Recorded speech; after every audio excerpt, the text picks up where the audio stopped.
It is Friday, November 13. Welcome to CGN News. A Caribbean disturbance could soon develop into the Atlantic's next tropical depression or storm and potentially pose another serious threat of flooding rainfall to Central America. The disturbance, which is dubbed Invest 98L, is now producing numerous showers and thunderstorms over the Central Caribbean Sea right now. This system is expected to organize into a tropical depression in the next couple of days as it tracks towards the Western Caribbean, according to the National Hurricane Center. When it strengthens into a tropical storm, it would be named Iota. It would be the 30th storm of the 2020 Atlantic hurricane season, which is 2 more storms than the previous record for a season set in 2005. The United States says it's deeply concerned about the high rates of killings in Jamaica, highlighting the murder of women. This as Jamaica's human rights record was examined by the United Nations Human Rights Council during a webcast on Wednesday.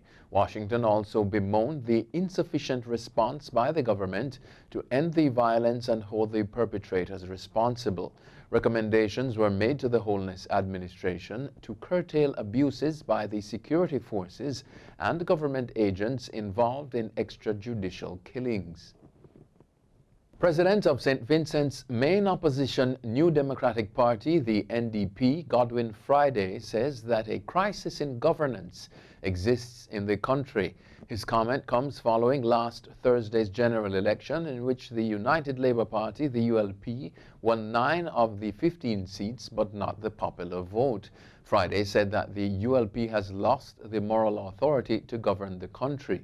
For the first time last Thursday, Friday led the NDP into general elections and the party was defeated for a 4th consecutive time after being voted out of office in March 2001 after 17 years. Jamaica's Tourism Minister Edmund Bartlett was awarded the Goosey Peace Prize by the Goosey Foundation of Manila, Philippines. The prize is awarded annually to individuals worldwide who have contributed to global peace through science, academia, industry, the arts, and government. Past awardees include presidents of countries, eminent scientists, and industry leaders. It is regarded as the Pulitzer Prize of Asia, according to Google. Bartlett is the first tourism leader to receive this prestigious award and the first time from the Caribbean and Latin America. More than 70 people have applied to join Cayman's Global Citizenship Concierge program, which would allow them to live and work remotely in the islands for up to 2 years. The Tourism Ministry has received 32 applications and more are expected based on the level of interest on the program's website.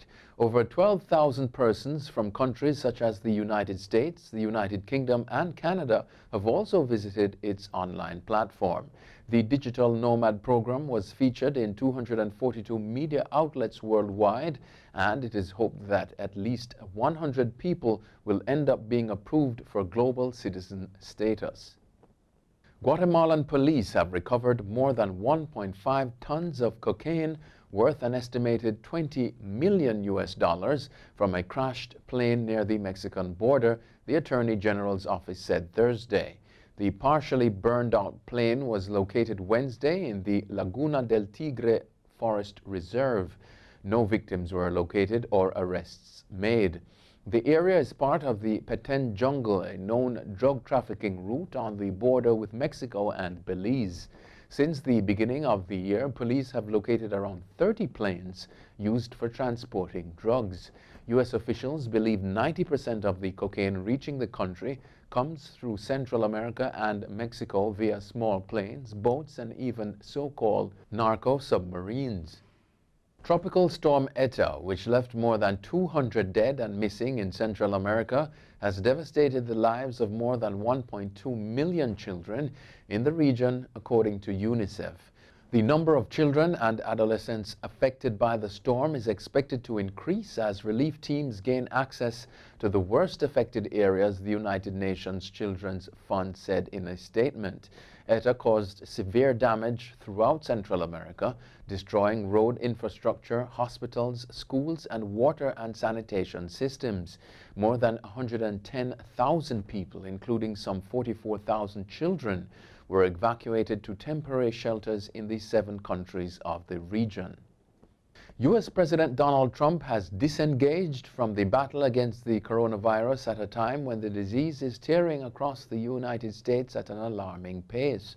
Trump, fresh off his re-election loss to President-elect Joe Biden, remains angry that an announcement about progress in developing a vaccine for the disease came after Election Day. Aides say the president has shown little interest in the growing crisis.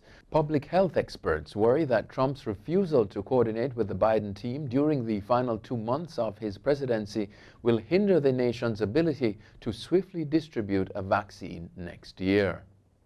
The ruler of Turkmenistan unveiled a 50-foot golden statue to honor his favorite dog breed in a lavish ceremony in the country's capital. A state television report on Wednesday showed Kurbanguly gazing happily at the statue of the Alibi Dog. The statue sits at the center of a roundabout in a newly built area of the capital and features a wraparound LED display screen that shows footage of real alibis at play. Cast of bronze, the 20-foot-tall statue is covered in 24-karat gold leaf. The podium measures 30 feet. The president has a long-running love affair with the breed, which is native to Turkmenistan and which he considers part of the country's national character. That's it for CGN News. I'm Scott Wilson. Thanks for watching.